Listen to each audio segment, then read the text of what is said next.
Bien, la première chose, c'est d'y aller, d'expérimenter, de s'ouvrir, de tenter, de se tromper. Et c'est grâce à l'expérience qu'on peut acquérir au fur et à mesure des compétences. Se former, c'est très très bien. Et si vous devez vous former, ne prenez pas des formations longues, des formations très courtes, parce que personne ne connaît votre métier, il n'y a que vous. Donc c'est votre expérimentation qui fera votre courbe d'apprentissage. Deuxième point, y a-t-il vraiment des caractéristiques, des compétences qu'il faut avoir pour approcher l'IA, des choses qu'il ne faut pas oublier, qu'on a en tête? Alors, premier point, c'est d'être acteur, d'avoir une intention, de réfléchir, de prendre le temps, d'être critique et de s'ouvrir à l'impossible. L'impossible, c'est la propriété de l'IA, l'impossible pour nous.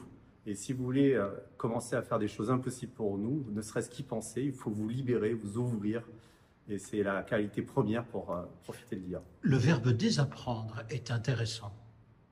Oui, il est clé parce qu'on est dans un monde, depuis tout petit, on a appris d'une certaine façon, la société avance d'une certaine façon, le code de l'humanité est d'une certaine façon, et tout d'un coup, on a une technologie qui est différente de nous et qui vient nous compléter, voire nous dépasser. On est obligé de désapprendre ce que l'on sait pour pouvoir profiter pleinement de l'IA.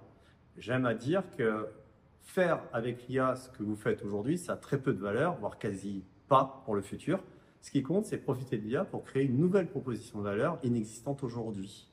Comment voulez-vous vous adresser à l'impossible si vous restez enfermé dans vos carcans? C'est absolument impossible. Et donc la seule solution, c'est de désapprendre pour s'ouvrir aux possibilités de ce nouveau monde.